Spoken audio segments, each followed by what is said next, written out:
What up, everybody? It's your boy PTK Blam back with another episode of the Shop Podcast. Yes, we are on episode 44 already, closing in on that magic number 50. It is a beautiful Saturday evening. I want to say thanks for everyone joining us here on this Saturday evening. Got a very, very special show here today. Got a packed house, probably the most guests I've ever had on once at the Shop Podcast. And you know how we do. We're going to go ahead and go around the panel, let everybody introduce themselves. I'm PTK Blam, obviously the host with the most. I'm going to be a host this Saturday. So we're going to go ahead and get started with our special guest. First person who's going to be our special guest here today. Really respect this guy. True gamer. Man does walkthroughs like nobody's business. I've used a few of his walkthroughs to 100% some collectibles and things like that. So go ahead and introduce yourself, Mr. Maka. Hey, what's up? I'm Patrick. I go by Maka on the internet. I make YouTube videos and sometimes I stream. And that's about it. I'm also on TXR podcast on Monday nights. And I mean, more or less, that's the really basic rundown. All right, cool. Well, glad to have you on, man. Glad you took some time out today to be a part of the Shop Podcast, man. Always a big fan of yours, man. Yeah, thanks for having me. No problem, brother. Then we got our next guest, the crazy Italian guy, man. One of my best friends. one of my best friends. Haven't been on the show for a little bit, man, but this guy is like a brother, literally a literal brother to me. So go ahead and shout out yourself, Mooch. What's up, man? No, I appreciate you having me back on PTK. We only haven't linked up just because schedules have been a little hectic, but I love doing the shop. The shop does run 60 minutes. It runs it that way because you run a tight ship, PTK. Unfortunately, I sent the PSA, public service announcement out that tonight's show will be 3.5 hours. So I apologize in advance. So, but y'all know, thanks for having me on, man. I'm looking forward to your questions and topics, man. I'm definitely, to be honest with you, not even what I have to say. I'm actually really interested to hear what the panel has to answer some of these because there's some really cool stuff that's going on right now in the news, and just getting a different opinion from a bunch of different people on podcasts is always great, and I think you do a really good job of bringing people together, PTK. Appreciate it, man. You know, you're always welcome, Mooch. You're always welcome. It's been a little while, everybody, but we finally got his ass on, man. That's right. Yeah, so we've been meaning to do something for a minute, but it's glad to have you on, Mooch, man. You know, you're always welcome, man. Then we have the rest of the panel, man. These guys are always here every week. Got my right hand man, the governor. Go ahead and introduce yourself, brother. What's up, Blam? Super honored to be here as always, man. I honestly didn't think I hit Blam up like earlier today, and I was like, man, I don't think I'm gonna make it. We had like a birthday party and all that stuff. We literally just like walked in the door like 5 minutes ago and was like, yeah, let's do this. Let's talk some games with all these awesome people. So great to be here, man. For sure, man. Glad you can make it today. I was worried, man. You said that, I'm like, no, what am I gonna do? I know, I'm usually always here, man. Yeah, I was thrown off, man. It threw me for a loop, but I'm glad to have you here, man. And we have his better half, I should say, the first lady of Xbox, man, Miss She-Wolf. Go ahead and shout out yourself. Hey guys, of course, She-Wolf. I'm so happy to be here, and of course, being on this panel with everybody, and actually getting to hang out with Mooch and Maka again. And Maka, I use all your guides for like my walk. Well, thank you. I really do. Like I used it for Doom, Unravel, Inside, like. I pretty much use it for everything because, oh my god, if I have to run through and try to figure something out, I'm lost. Nice. I'm glad somebody uses them, right? I think everyone uses them. Yeah, they're amazing. I think everybody here, man, has used at least one or two of your walkthroughs. I'll be honest with you. I'd be interested if we did half today's show just on how Maka does it, because I actually used him for the Doom and Inside as well, and I just the patience level you got, Maka, is through the roof for that, brother. My hat does go off to you. You know what? It doesn't feel like it's a chore when it's kind of a hobby, Like, True. I have a goal, but I have a lot of fun with what I do, and then makes up for the kind of shittier parts. I want to pick your head to find out how you find everything. Like, I've tried doing it by myself just to find things, and I am lost, like a puppy trying to find a bone somewhere. And I've caught myself lying to myself as I'm purchasing a game. I'm like, this is going to be the one where I make it through, and 1,000 out of 1,000 this bastard alone. And the minute I say that in my own head, I'm like, liar. You're not going to do that. So, I mean, honestly, it really is. It is interesting to me how like you do it, Maka, and like there's only a few select folks that can actually do that. So I mean, but like that's why I tip my cap to you, because I do honestly try my best to get the job done on my own. But sometimes I just have to get, I have to get some help, and it's a blessing you guys do those videos, man. Yeah, it's crazy. A lot of the times, there's a lot of community effort that goes into finding certain things, and then sometimes I kind of just swoop in and steal the credit. I try my best to make sure that the right people are always credited in the right ways. But I got a lot of friends who help me out. I got a lot of people who send me information. I do a lot of research on the back end, and it just ends up coming together. And I guess, yeah. Nice. Okay, cool. Yeah. So we got one more guest here. By the way, people, the chat is live, so we will be taking questions at the end. So put all your questions in the chat that you want to ask here at the panel. You guys know that a regular is how we do. Anybody new, that's how we do things here. We got a couple other guests too that are on their way. X-Spot and K-Mega. They'll introduce themselves once they get here. But we got one more guest, my boy Predator, man. And I want to say something. This man deploys tomorrow. He is in the military. So I want to say well wishes, and Godspeed to you on your, deployment, that you come back safe. I know you got to, we want to thank you for, taking care of the country and, doing your duty. So I really appreciate it, man. And you've been a really good friend to me. I don't mean to be all sentimental and everything, but appreciate you so much, man. So go ahead and let everybody know what's going on with you, brother. Oh, man, thanks for having me on again. I actually didn't think I was going to make it today. I don't think you thought I was going to make it today. Yeah, either. I didn't. Paul said, GKB said it earlier today, too. But, man, I'm glad you got a panel together of a bunch of people I listen to. GKB, you got some other guys coming. Maka's on here. Mooch is on here. I've been trying to get on his podcast forever. But it's on there, Pred, for sure. It's fine, man. I'll see you in 6 months. Right? I'll see you. So, I'm happy to be here and with Maka, man. Like I've only used 2 of his videos, Inside and Gears, that tomato scene that he showed. I was like, how the fuck did you find that? I watch his videos all the time, but when I get to the point where I have to use his vids, I'm like, I had to use it on Inside and I had to use it on Gears. But I'm looking forward to seeing his Battlefield vid whenever he puts that out. So glad to be here. Can't wait to get this shit started. So let's get it on. For sure. Once again, everybody, the chat is live. Put your questions there. Please rate, comment, and subscribe on the video. Man, let's go ahead and get right to the questions, okay? So first question I want to pose to the panel here is buy or sell on the PSVR. Now, we know this has been Sony's their golden goose, so to speak, this holiday season. They don't have very much in the way of games coming out, any big titles coming out outside of maybe Last Guardian. Other than that, we don't really have much software coming from Sony. So they got the Pro coming, and they've been leaning heavily on this PSVR. So I know me, I haven't tried it personally. I've seen it in Best Buy a couple times. I haven't worked up the nerve to try it, but I will try it just so I can give a genuine opinion on it. But I want to go ahead and ask the panel, what do you guys think of PSVR? If you've tried it, if you haven't, we'll go ahead and start with you, Maka. How do you feel about PSVR? You know what? I've been lucky enough to get the chance to try it probably 3 or 4 times now, and each time a different experience. And it's really hard to explain what VR is to someone who's never played VR. Imagine trying to explain video games to someone before video games were a thing. Oh, it's this box, and you connect these cables to your TV, and then you change the channel, and then this screen comes up, and here's a controller you've never held before. You press a button, and stuff happens on the screen, and it's like a foreign concept to a lot of people. And you think you understand VR, but if you've never had a VR headset on your head, you really don't understand VR. And I've held that belief for, since VR has been announced. VR, actually trying proper VR will completely change your opinion on it and will completely change your life if you're a gamer. PSVR, maybe it's not the most high end, but it is technically right now one of the most affordable means to do gaming in virtual reality. It has its upsides and it has its downsides. I'm not rushing out to buy one right this minute for multiple reasons. One of them being my setup. One of them being that I think it's a little overpriced. As with anything that's new to market and new technology innovating, it's always going to be high end on the price scale, dropping down eventually to the mass market. So PSVR, it's super cool. It's not for me right now.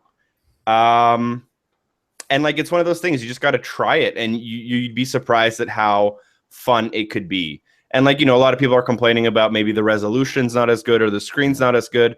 And sure, those are valid arguments, but at the same time, you're saving money. So it's kind of like, which one do you prefer? Saving money is still a reasonable reason to want to get something. And VR, it's one of those things where you don't need the highest end graphics. to be completely immersed. You'll be surprised that something that is obviously not photorealistic, once you're in that world, even if it's not photorealistic, you'll be completely engrossed in it, and you'll forget that you're playing a video game. You will think you're in a real world. And there's some shortcomings with the PS Move sticks and overall, but like the build quality is really good. The hardware itself is good. If you don't mind the complicated setup or wires around, then it's really not a big deal.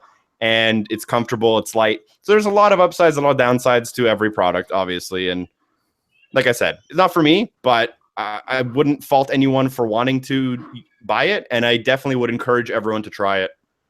Awesome analysis, man. For sure, like I said before, I haven't gotten a chance to actually use it yet. It's definitely not something I'm going to run out and buy. But let's go ahead and get your opinion, Mooch, about PSVR. I know you had a lot to say recently. Anybody following Mooch on Twitter knows it. Outspoken guy, to say the least. Yeah, ahead, well, Mooch. listen, let's just be honest. We got to cut everything down and look at what I think what Maka said was a very good. He put it very well. I'll reiterate some of his words, and then I'll put a little bit more of my opinion on it. It is what it is. Okay, my whole thing with PSVR is it's not for me either. To be honest with you, but I do want to say this much. PSVR itself is, if you're anyone that's my age or even a little bit younger, we've all been through this. Okay, we had Virtual Boy, and then there was the SNES Bazooka, and then there was the Power. I'm not going in chronological order, but then there was the Power Glove, and then there was Kinect, and then I'm missing a few things. I'm sure there was some sort of dance trackpad thing we used our feet for, and then there was Kinect 2.0, and now we're going into VR. Pumpkins up and get in your room and play, or I'm returning everything. I did click on mute. I did. Okay. And then I guess I decided to unmute. Damn, I'm about to go to my room now. Yeah. Yeah. We're not editing that out. I was holding the pumpkin beer too. I was like, I'll put that down. They got their pumpkin baskets for Halloween, and they're playing with them. And if they're gonna play with them now, chances are they're gonna be broken before Halloween comes, and then they're gonna cry about it. Very true. They're trying to sneak. Yeah. I did click mute though, I swear.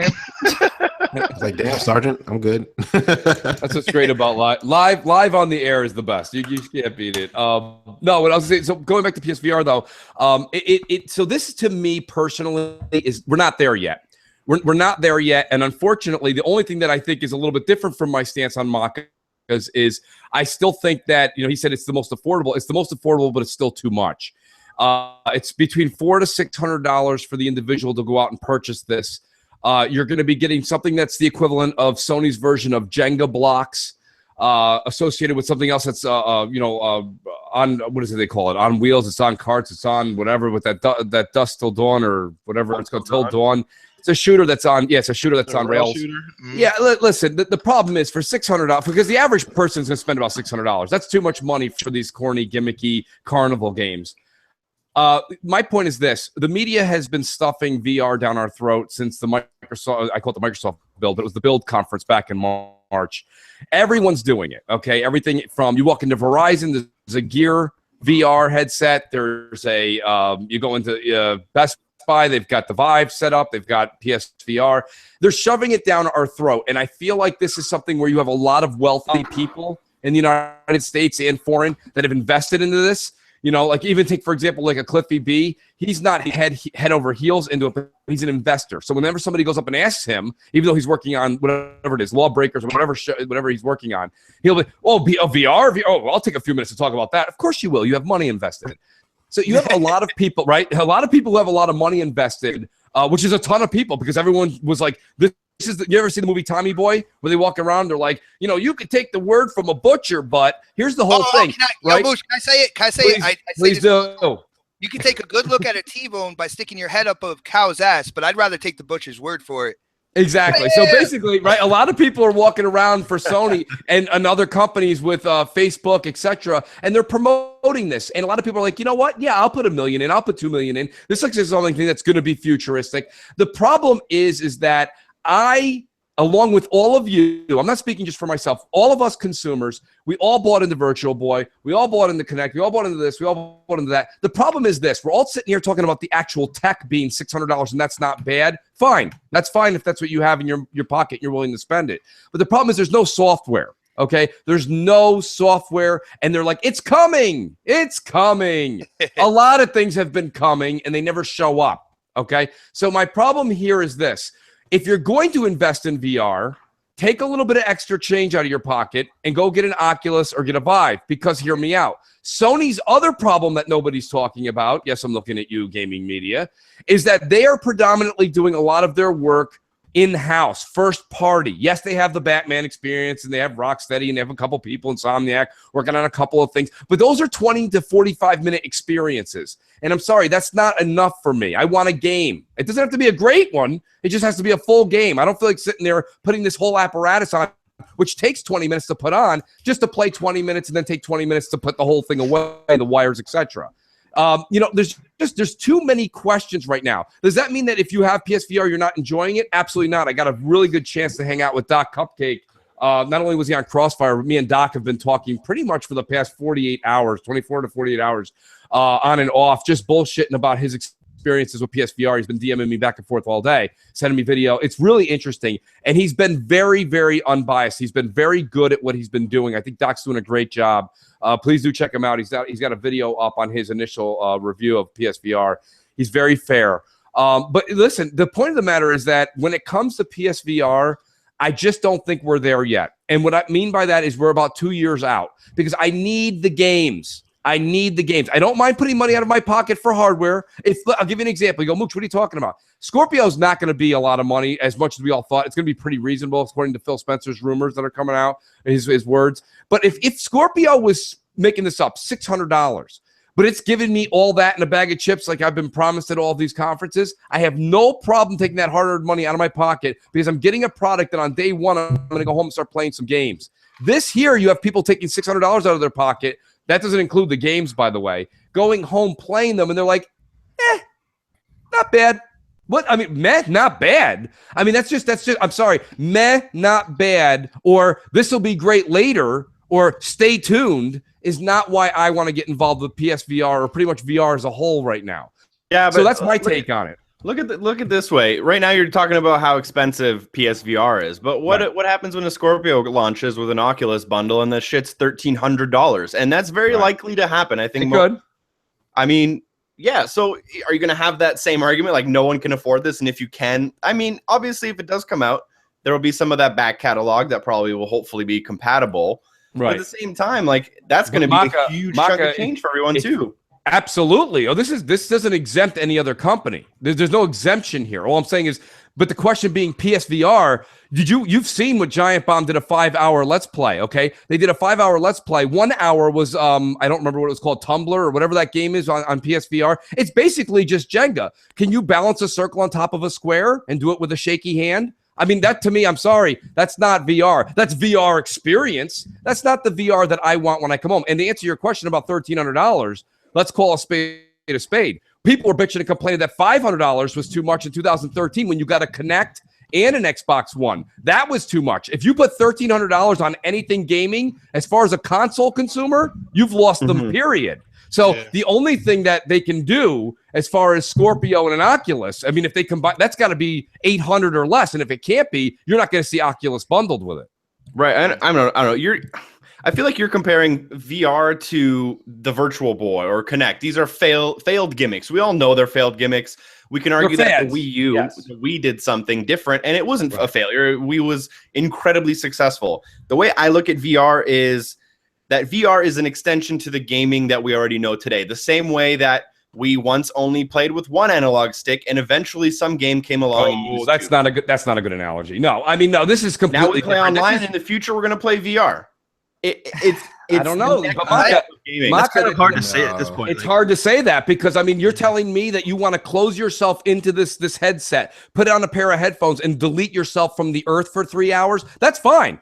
to the individual. There's people who do that. There's people in college campuses that are playing Doom 3 still in a closed, dark room, and they don't even know what, they don't even hang out anything on campus or do anything social. There are people for every category. So for me to sit here and say nobody will do that, that's fine. But to say that this is going to become trendy enough, Maka, that where it's going to be something where we can all discuss it in the next couple of years, I just don't think so. I think it's going to be a niche category. Very, very niche. Yeah, the same way when video games were first a thing, it wasn't a mainstream thing. You can't instantly create a new genre in That's gaming true. Instantly. It's impossible. It is impossible. It is impossible. But just like in 2003, not everyone was talking about Xbox Live because nobody was on Xbox Live. You can't say Xbox Live is a failure because it's not an instant classic. You need to build up this audience. But Maka, Xbox Live doesn't come with five different wires, a different box to plug in. Back when Xbox Live first launched, it was a big deal, and a lot of people didn't have what you needed. A lot of people didn't have the right internet connection. A lot of people didn't have the right router. Right. A lot of people didn't have the wiring. But it's still with PlayStation, you still don't have the right internet, So I mean, look, I understand what you're saying. It's nice to meet you, Maka. It's my first time ever talking to you. But let me just make this point: the controller will never ever die because there's always going to be diehards and old school gamers that are always going to associate with it. Even if HoloLens was affordable, it still would never ever take over what you can do with a controller or with a keyboard and mouse. You need a way to interact and input controls into a game. I mean, that is never going to die in some capacity. Right. Yeah. So the thing of it is that I feel for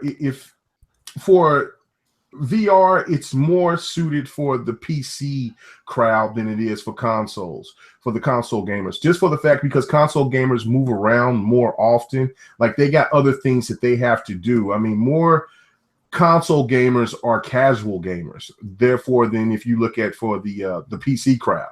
That's why I feel Oculus and HTC is going to do well.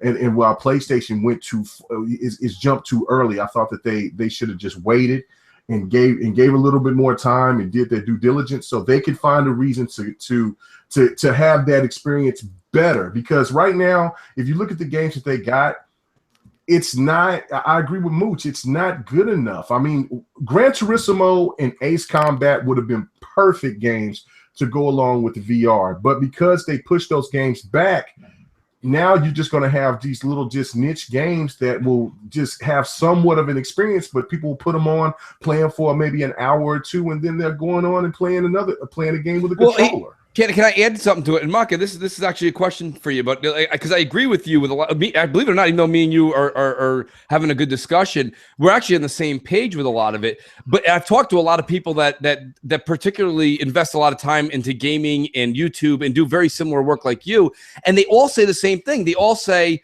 "I think it's neat, I think it's great, but it's not for me." So a lot of the people that I end up finding that are on Twitter going back and forth with me in discussion, They admit that it's not for them. The problem is if all these people want to say it's keep an open mind, Mooch, and do this and do that and do this, but then they say it's not for me. The point of the matter is, where's this consumer? Because right now and for the foreseeable future, VR is it's not cheap enough for anybody in college. It's not cheap for anybody with a paper route. Okay, it's not cheap enough for people who are trying to purchase their first home. So really, when you boil it down, you know who VR's for?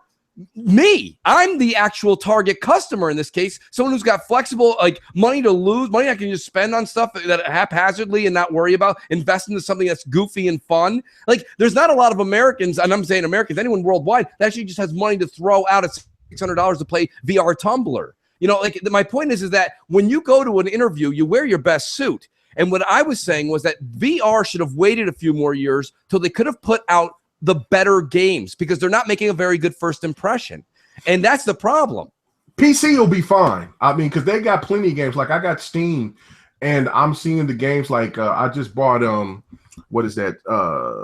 Shadow, I just was showing the gameplay on the next podcast. I forgot the name of it. My mind. Yeah, I want right that now. game now, man. Thank you. Shadow Warrior? Shadow Warrior 2. And that's VR. That would be amazing if PlayStation could do the PlayStation VR could play that game. You got Project Cars that you can play on Steam. That's what I'm saying. It's more suited for the PC crowd than it is for the consoles. That's why I was saying they should have waited. It's not that I think that it's bad. I just think that when people start having that experience with it, and then they'll play Batman and they'll get that feeling of like, oh damn, this is Batman, I could do this and that, and then after they're done, they're gonna be like, well, damn, I just played it. And if a person that don't have a PlayStation 4 and they're thinking about buying a play, they got to come off over $1,000 for this. It's just too expensive right now. They should have waited. I feel like you guys are inventing this PC gamer though. Like if you look at the Oculus launch, there was 31 Oculus launch games for PC that were on Steam, and at least 25, if not 28 of them were just experiences. They were just the same game you played, except now you played it in a virtual headset. And there was probably 2 or 3 games that actually took advantage of it. One of them was Eve Valkyrie, which happens to also be on PlayStation. But most of them didn't really do anything that's spectacular. And those companies are doing all right on just the people who are willing to invest in the next best tech. What about Outlast? Is Outlast on the PlayStation? On the PlayStation VR? Not yet. See, that's the point that I'm saying. Outlast has been out for how long now? And that's what I'm saying. It's just PlayStation VR is just throwing this shit out. I'm sorry, well, I don't know if we can cuss here or not. I don't know. I'm over here thinking I'm on every other podcast. It's fine. Okay. All right. I'll rein it back in. PlayStation VR is just throwing it out too early, and they don't have a strong a lineup of games. Just think if there was, like I said earlier, if a Gran Turismo was available, or if there was, any other Outlast, any of these other games that was available, it would make it more appealing and make a person want to say, you know what, I want to invest into a PlayStation and PlayStation VR. Right now, they just don't have the right games. Mega, Maka, Blam, everybody on the panel, this is my whole concern when it comes to PlayStation VR, and you guys can tell me, if I'm just full of it or whatever. Now, when it comes to VR, there's not a lot we know about in terms of long-term effects. When it comes to PlayStation VR, it's already been stated that it is the bottom-tier hardware when it comes to virtual reality. Now, to make it, for console, you know what I'm saying? So it is the bottom-tier hardware, and you can see it by price point as well. My concern is, what did they do to make that cheaper hardware, and what are the long-term effects of using the bottom rung hardware for virtual reality as well? I mean, this is something I don't think a lot of people are addressing either when it comes to this piece of hardware. Okay, I mean that's something that I saw too. People are worried about the long-term applications of the VR headset and the nausea, the headaches. I don't know. I feel like that's something that they may be able to tweak. Over time. Who knows? There may end up being some recalls. Sony may end up getting sued a couple times. It's a new product. Something like VR. Blam, that's what I'm talking about. With the Vive and the Oculus out there, they are more expensive. But if you really want to get into VR, I mean, they are better hardware. So you would think that you would feel a little more safer, a little more stable, with jumping into something such new tech with screens so close to your eyes and your mind thinking you're immersed in this world, but your body knows you're not. You see what I'm saying? Yeah, no, I understand. I get it. There's real life implications, I guess you can say. I don't want to paint the VR as a it's a damn what do you call that? An X-ray machine or something, where there's long-term effects. And, I don't want to paint it that picture. But I know we're on this subject, but I kind of want to get everybody's opinion. So let me go ahead, and I know a couple of people haven't gotten a chance to talk. So I know, Governor, you've been sitting over there quietly. What's your opinion on the VR, man?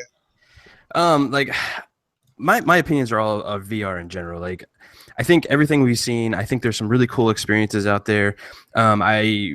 Everything that I've seen, and I've tried a couple of them. I haven't tried the PSVR, to be honest. I've been trying to get my hands on one, but I haven't found one around to demo or anything like that. But I'm a gamer at heart, right? Like, I like games. There's no game there to sell me on any VR, whether it's on PC, whether it's on console. Like, that's what I want. I want this experience. But at the same point, like, to K Mega's point too, where he was talking about like Outlast and all that kind of stuff. I really don't want to see Outlast on VR either, because I've played it a bunch of other times. I don't need it remastered and put into a VR experience. And that goes for Halo, 1, 2, whatever the hell it is. Like, I want to play new experiences, and I think VR is a really cool thing to do.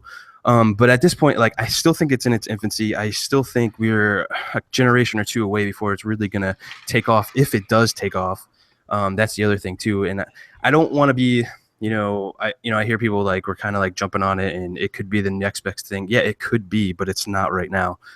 There is the potential, but there's also potential for it not to do well. And what I wanted to go on to as well too is, when I think of VR, I think of like, Star Trek, the holodeck, where it's an immersive experience. And right now, when you look at the games and the experiences that you have, it's really just a headset and you're just looking in an environment and, in a 360 panel. Other than that, you're still using a controller, you're still sitting down.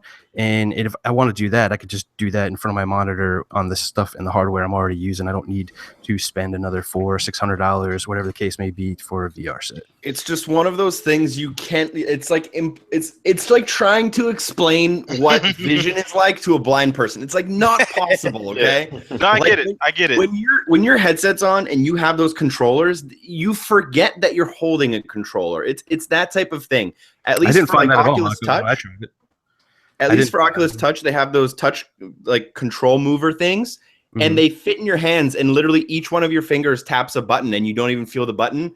And you look down at your hands, and you move your fingers, and you see your hands moving, and it's like you forget what is real life. You don't remember that I'm sitting in a chair, and I have these two little, cables coming out the back of my head, and these cables coming out of my arms linked to my PC across the room. You forget all of that, and all you know is the world you're in, the virtual reality world. And it just, like, it transcends what you can imagine to a degree. Yeah. Obviously, yeah, there's a little bit of that controller stuff, and, there's always going to be that little barrier between the human and the machine, and there's always that little sense of if you don't think about it hard enough, you can trick your mind into forgetting you're in VR. But like it's just this experience that it's so hard to imagine unless you try it. Even if all you can try is like Samsung Gear VR, like walk into a phone shop and let them take you on a safari and look at elephants using a Samsung Gear VR. And like that alone will in some capacity change your mind. I think, Maka, here's the thing, and I want to use your examples explicitly and tell me if I use them right. This was what I had said, and it pertains exactly to what you said. This is why I'm still anti or saying it's not time for VR yet. You just said it and painted a great picture. It is an experience. Do you guys remember arcades? I'm sure everybody here remembers arcades enough. Do you remember when the new game came in the back of the arcade? It wasn't the one that took a quarter or 2 quarters. It was the one that was $1.50 or $2, and you went and tried it. It was an experience. It wasn't a game because you went into the booth, you closed the curtain, and you played the experience. It was something that was really cool. Sometimes it was a 3D game. Sometimes it was a this. Sometimes it was that. And like you said, if I got out of that booth and I went over to the guy playing Street Fighter 2 in the arcade, I'd be like, dude, you need to go play that $2.50 game back there. And he'd be like, I'm not playing that game. I'm like, no, it's like this and like that. And I'm like, I can't explain it. You got to try it. And that's what Maka's saying, right? But here's the problem, Maka. It's not $2.50. It's $650 without a game. The problem is it's too much for that same 30-minute experience. I would actually rather do what you said in the latter part of your example and go pick up a $69 Gear VR that I can get from Samsung. Put that on my head. Like me who has an iPhone, that's a $900 Samsung. Yeah, that's true. But we could try it in Verizon for free. What I'm saying though is that like it's just we're not there yet. And here's the other thing. Let's say you go, you know what, Mooch? You're full of it. That's fine.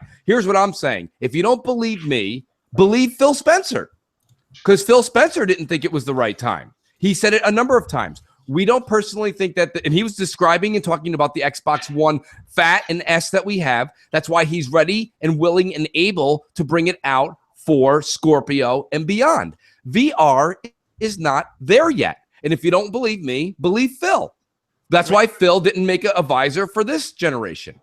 Now, Sony did because they're in trouble. They put all their eggs in that basket. And if you don't believe me there, just look at all the great first-party Sony games coming out this holiday.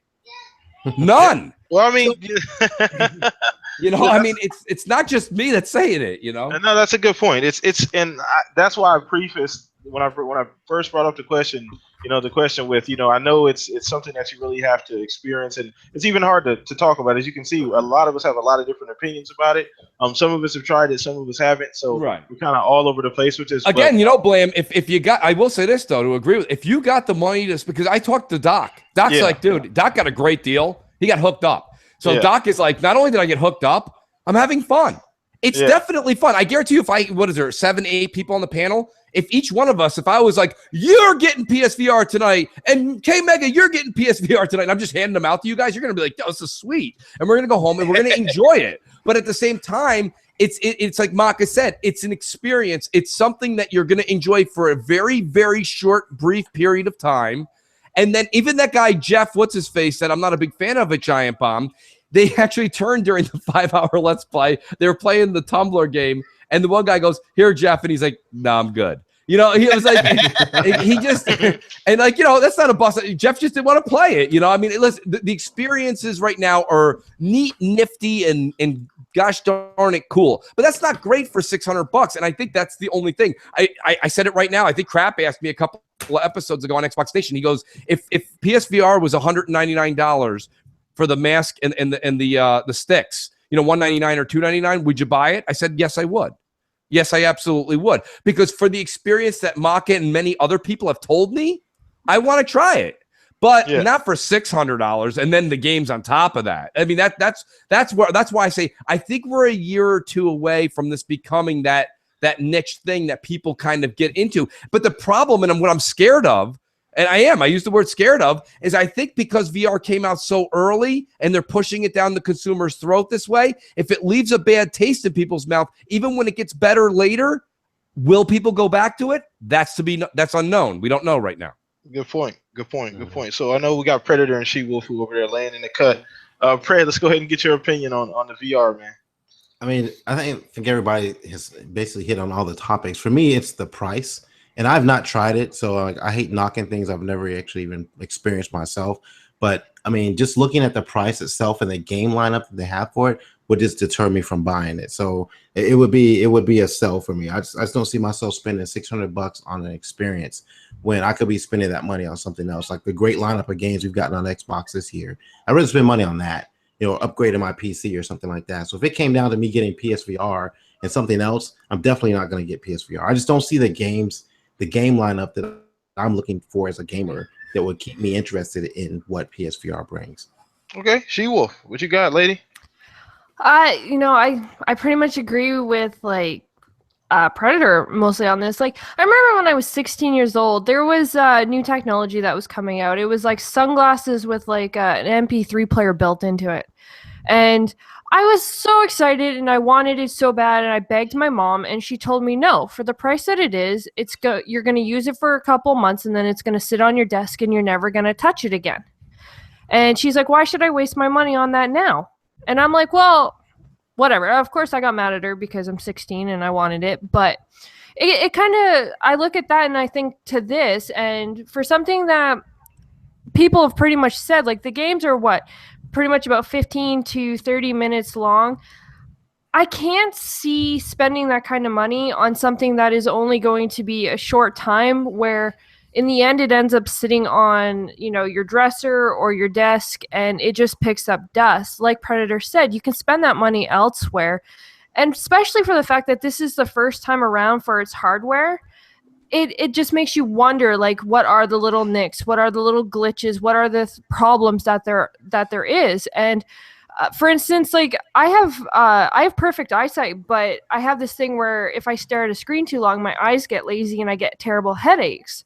And so having something like VR where it's actually straight close to my eyes, after about 15, 20 minutes, I don't know what my eyes or how bad my headaches would be. And I'm sure there's a lot of people who, if you get too close to the screen or whatever, you end up getting headaches after a while. So there is still complications and stuff like that I would like to see kind of worked out, and maybe like to see this a little farther down the line where all these little nicks and all this have actually been tweaked and fixed and looked at, instead of actually just jumping on it now because it is something new and exciting. I'm not saying it's bad. I'm not saying that, it's not going to be fun and everything else like that, because I'm sure it is. But for me personally, it's just not something for me to jump on right at this very moment. Let me ask this real quick: Is the PS, because I've not used it? Can you do anything else with this but play games? Yeah, you can plug your Xbox One into it if you want. I was being 100% serious. You Yeah, can I know plug it if you want. you can. It has a cinema mode. You can actually you can play like Netflix and stuff like that on your headset as well. Yeah.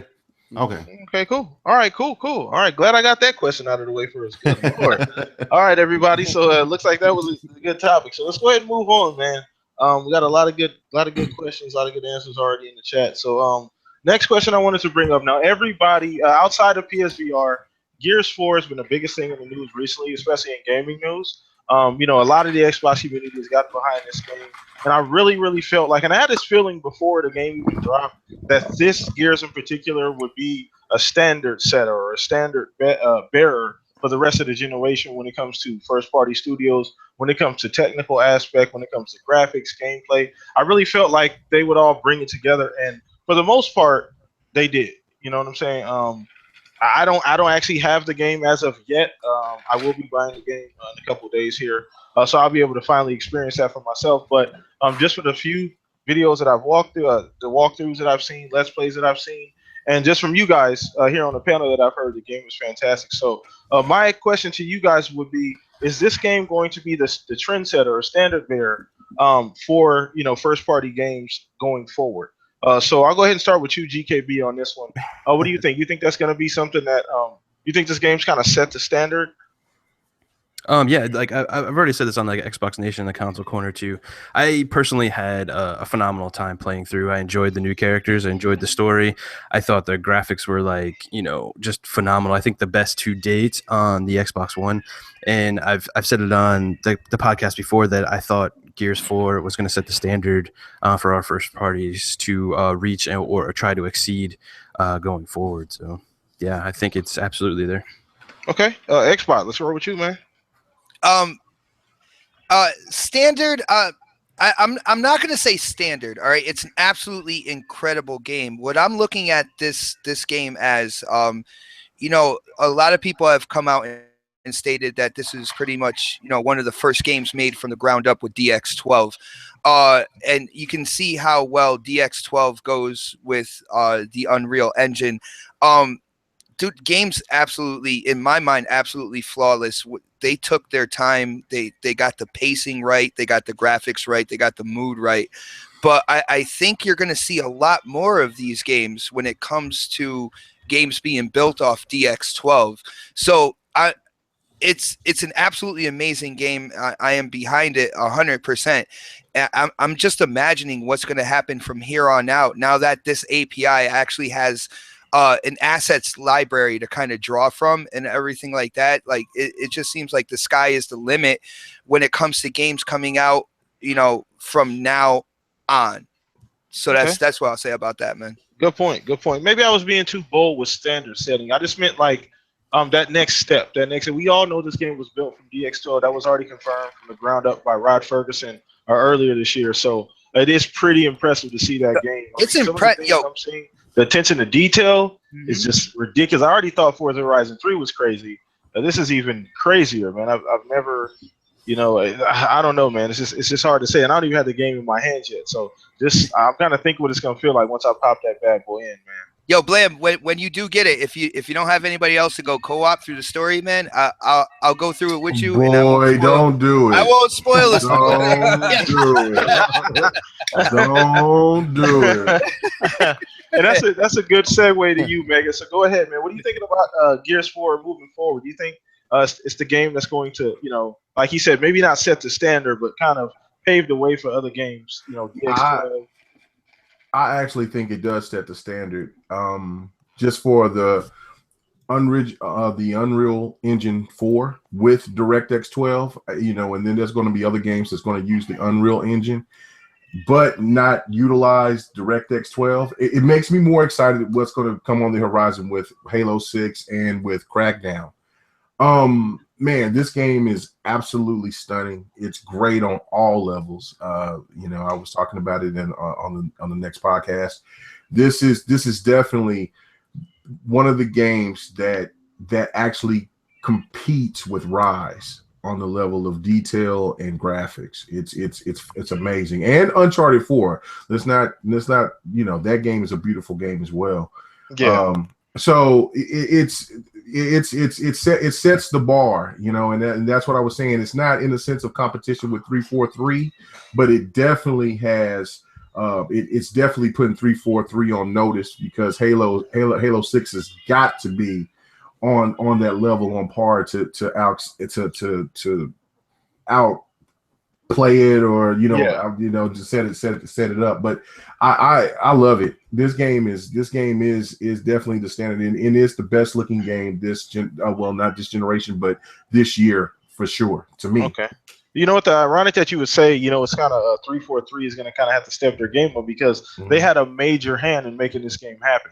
A lot of the IT from 343 actually came through and helped make Gears of War 4 possible. There was an article a couple weeks ago. You guys know I'm smiling right now. Yeah. With this being said. Yeah, no, definitely. Them and Playground Games came aboard and helped out a lot of the team at the Coalition. The Coalition, yeah. No, Blam, didn't they say they're going to do that a lot more as well? Yes, and they did stated that they were all going to collaborate a lot more. So there was a lot of assets used from 343 being a bigger studio. They came and provided a lot of help, not only technical help, but ideas, things like that, to help develop Gears of War 4. So, and that's something that's being fostered more at Xbox between the first party studios. They all seem to be on the one accord and working together. So that's always neat. That's a beautiful thing. That is exactly what we were talking about just setting the standard, because I don't want to go too long on it, because we got a lot of people on here, but I was just saying, Gears, Halo, Killer Instinct, Forza, and then if Rare can take Fable, you got ReCore as well.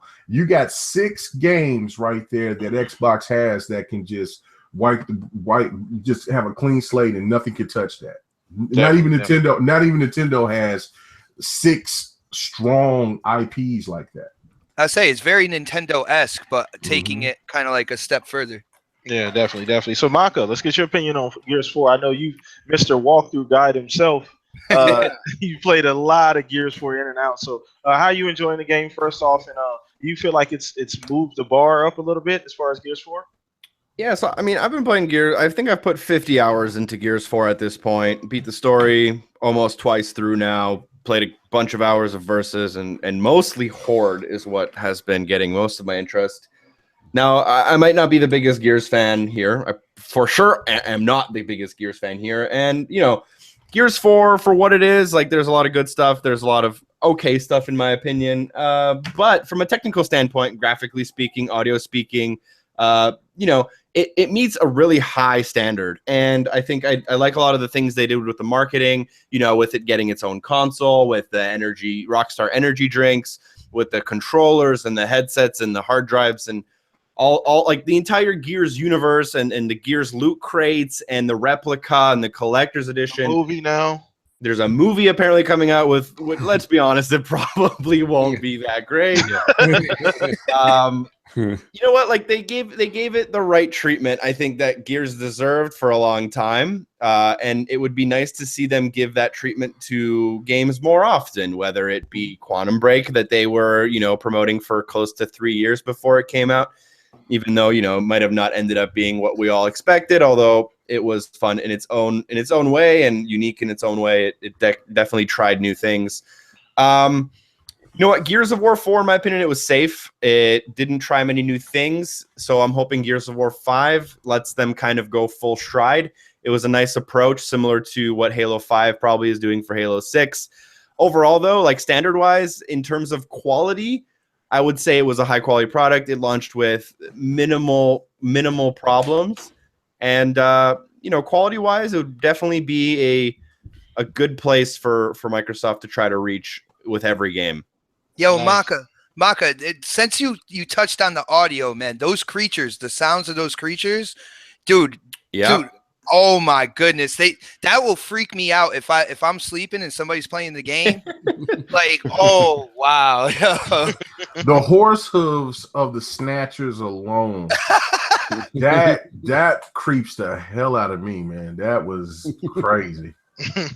All right, cool. All right, so Mooch, you up next, man. Gears 4, man, pushing boundaries. What do you think, man? Well, first of all, I'm going to give you a little advice, PTK. When you do get it, don't tell anybody and put your Xbox to offline, which I never say because I'm always online. Mooch, really? No, listen. I'm going to justify that for a second. I have yet to get into the middle of Act 2 because I've got 20 hours into Gears 4, and it's all Horde mode. I am playing Horde like a you-know-what. And the point of the matter is that it's that good. So I can't really comment too much on the campaign, although I do plan on finishing the campaign by, let's just say, Monday or Tuesday, unless Horde just engulfs me for another 5 hours tonight. But the game is stellar. The game, I think Maka said it best, came out with very, very minimal to no technical issues that I can think of. I mean, there's a couple of things here and there, but it was nothing that was major, and I think they already took care of it in a few updates that we got overnight. The game itself is a ton of fun. I know what a lot of people have been saying. It was in a lot of the reviews that Gears is. They're like, my biggest problem with Gears 4 is it's too much Gears, and I'm like, I don't really understand what that means. It is Gears of War, and you have such a fan base, and I'm not a gearhead. Okay, I'm not a gearhead, so I don't ever want to take that breath away from somebody that's so diehard gear. Like the way EP.44 is such a Halo guy. I love Halo. I love Gears, but I don't love Halo nearly as much as EP.44 does. So I'm not going to sit here and say I'm a gearhead.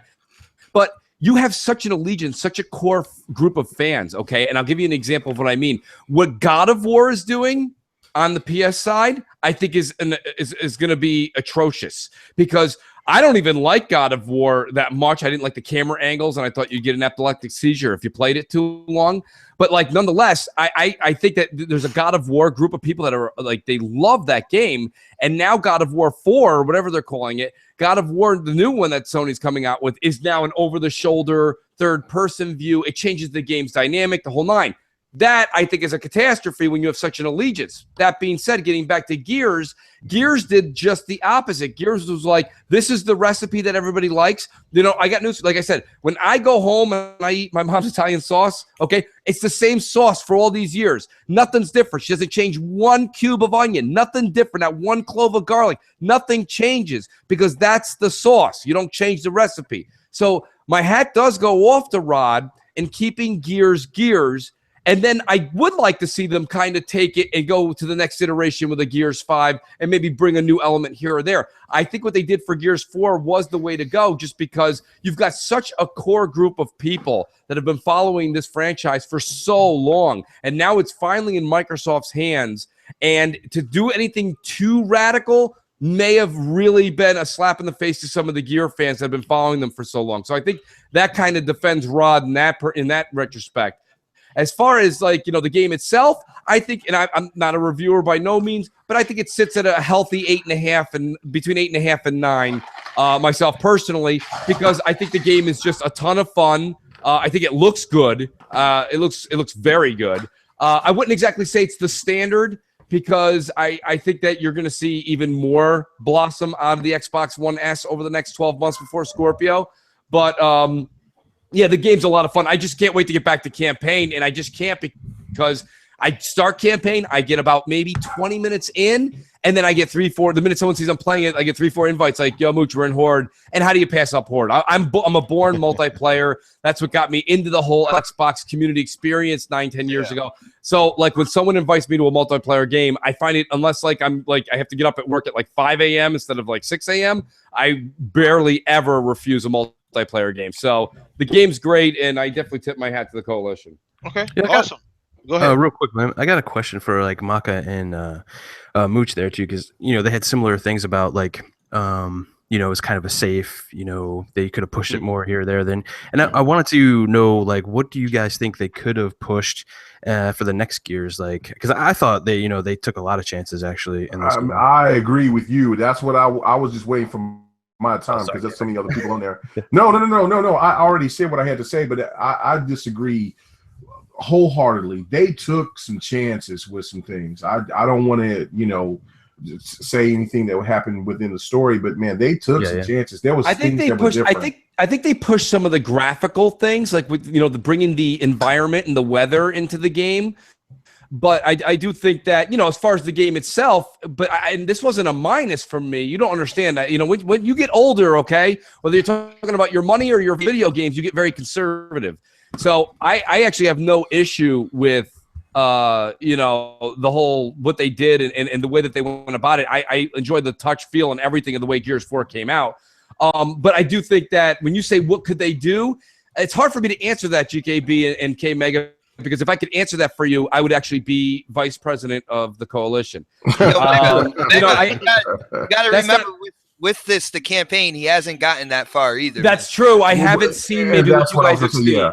So shame on me. That's the case. I just beat it like 3 hours ago. So I'm only in Act 2, so I can't really talk about maybe some things that you guys have seen that I haven't. But as far as like what they did was they just horde mode to me is polished and refined and just much more the horde mode I've always wanted. I thought in other iterations like 3 and Judgment, I just didn't care for the way that it was laid out. I like the mapping better. But no, I think I'll turn it over to Maka because that myself personally, I haven't really gotten far enough in the campaign to explain my case. Yeah, I mean, for me, it's like it's hard to explain it, and I was gonna say the same thing as Mooch. Like, if I knew all the answers, I wouldn't be making YouTube videos. I'd be looking for a job developing games for a AAA studio instead. I will say that like they had some cool, interesting new gameplay mechanics. This is not really spoilers unless you have no idea what the new additions to the game are.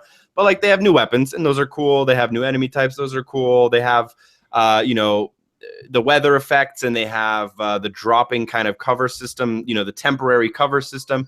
And those are all cool new mechanics, but they're introduced in a very superficial way. It's like, hey, look, it's a windstorm. Look, it's windy. And it's like, where does that take me? Like, flesh this mechanic out and make it feel like it's like part of the game. None of the multiplayer maps have any of these new mechanics. They're all based on the old school of Gears. Same with the horde mode. We don't really have any windy levels, any levels with destroyable cover. For the most part, the new weapons are cool, but they're not necessarily so unique that they would change the gameplay in any way.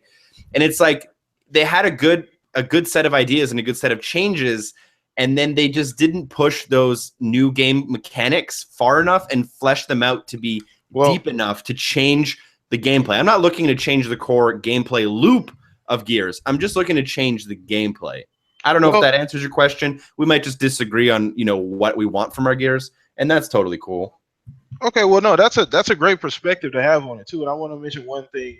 I don't want anybody to overlook the fact that the coalition, this was their, I don't want to say first try, but they were kind of brought over to do this, and so this is kind of not bad for their first foray into, the Gears universe. I kind of take it from the perspective that they played it safe in the fact that they didn't really want to mess it up, and I think that's why Rod was brought back in to kind of spearhead the new Gears and make sure those core things that every Gears fan were there, and then add their little spin on it on top of that. So I guess it's safe in that aspect, even though I haven't played it or whatever, but I've seen a few videos. You know what it is, PTK? In video games, you're damned if you do and you're damned if you don't. Right. I mean, that's the problem. That's the problem I find a lot of times. Like Judgment wasn't revolutionary different, but it was different enough from the first 3, and it got stoned, and that woman with the large veil over her head yelling shame was everywhere, which was everywhere to be found when that came out. So it's funny, like the 343 guys go out, they try something different with the 4-player squad, and almost doing that BioWare where you can move people here, there, and people are like, that sucked, this sucks. Go back to the traditional. Then you do something traditional, and people are like, can't you do something different? And it's like, I'm like, I very rarely give a lot of my heart out to the devs, but my heart I will always stand out for them in that case, because it's almost like when you're a chef, like a lot of times we're sitting down at these restaurants and we're like, I'll take my steak medium well or medium rare. Listen, there's no oven with a flaring flame coming out that says, oh, medium rare, no problem, just leave it on for this amount of time. The cook his job is to precisely pull that meat right when you told him that he wants it. And he's got to use a guesstimate. You never get your steak in a high-end restaurant with it cut in the middle. He's like, just checking. You know what I mean? Like, so you know what I mean? Like, so my whole point is you got to give the chef and you got to give these developers a little bit of slack. What these developers at the Coalition gave you was one solid game. And you know, but you have to pay the price, okay? In order to get that solid game, you really didn't push the envelope. Sometimes when people push the envelope, they're like, I would have just took a solid game. So, you know, my point is that I think that now that they've got all the mechanics, I think all eyes are on 343 for Halo 6 and all eyes are on Coalition for Gears 5. And that's great because I think I was watching TXR and I think it was Maka who said Hollywood has done it first and foremost by basically taking like Star Wars. They took Star Wars and The Force Awakens was basically just A New Hope redone. That's not I'm not dissing it by no means. All I'm saying is they reintroduced new characters with the same threat, and now we're going to move forward. And you've already seen people who are working on the set of the new Star Wars saying, wait till you see the shit we're doing now. You know, now they're going to take the story and blow up into a whole nother area. And that's okay. And I think Gears 5 will do that. And I think Halo 6 will do that. So this is something that Hollywood did. And I tip my hat off to Maki. He did say it first on TXR. That's really I don't think that was me. I won't take credit for it. Was it Rand? I don't know who it was. It was either you or Rand. So if it was Rand, I apologize. But you guys were giving credit to Hollywood. And Hollywood did kind of put that foot forward. And it's okay. I think it's a great way to reintroduce it. And in this case, it's very similar, right? In The Force Awakens, they reintroduced Rey, and we'll find out what Rey's relation is moving forward. I mean, no need to spoil if anyone doesn't know. But then there's also JD, you know, Phoenix, and James is his son. How do you bring his son in without just going, it's his son. Go ahead, do something new. You know, so they did a really good job of how they introduced it, and now I'm really interested in see where they move on. Okay. All right, cool. I will say that I feel that they did a better job. The Coalition did a better job than Epic. That's just me, though. Yo, he called that. He called that on next podcast, man. I was like, are you saying that live right now? Yeah, I'm saying that live. Man. No. I mean, I'm not speaking for anybody else on this panel. I'm speaking for me. They have done a better job than Cliffy B and what Epic has done. That with just their first time messing with this game, they have done a fabulous job. I don't know. That's a bold statement. Gears 1 is going to go down in history as one of the biggest games of all time for what it did to gaming, third-person cover shooters in general. To say that they're, you know, overtaking the legacy of Cliffy, those are big words, dude. Yeah, I stand behind him. I mean, I could get slammed for it, but I much love for Cliffy B, and I'm going to buy Law Breakers on the PC. But I mean, from what I played and what I just beat, I just seen that this game is going on to another frontier that, just like what 343 did by taking the reins from Bungie, this game is going places that has never been gone before. I love what they've done. Hey, I'm right with you. Man. I don't know, though. That is a really bold statement. I haven't gotten a chance to dig into Gears of War 4, so I can't make a great argument. But I know Predator didn't get a chance to speak on the subject. So, Pred, you've been over there marinating for a little bit, man. So, what do you think about the new Gears, man? I think visually it's really impressive. I was bouncing back and forth from Windows 10 to Xbox One S, and I really, just looking at the Xbox version, I really couldn't tell much of a difference from what I was looking at visually. And I think they set the standard going forward for what games should look like with the full up DX12 going forward. I want to answer GKB's question. He asked what they could do to Gears to make it better or make it different. And I kind of felt like the game was a little linear. And I guess that's the case with all Gears anyways. And Maka also brought up something else also with the weather effects and stuff like that. That's not in the multiplayer aspect of the game, which would be a good, I wish they would have brought that into the multiplayer aspect of the game as well. But as far as Gears goes, I beat it. I got the early edition, whatever you want to call it. And I beat it like within 2 or 3 days, just kind of bouncing back and forth or doing other stuff. But the only reason I haven't even played it lately is because I've been playing a lot of Battlefield 1, but I'm loving the Horde mode. It's one of my favorite modes. I'll be on that tonight, hopefully. I'm still in someone's plug here for later on this evening, but if we get to play that tonight, I'll definitely try and jump on with you guys tonight. But and I'm not even a horde mode guy, and I'm actually having fun with that mode. So Gears, yeah, I mean it should be at least the game of the year contender this year.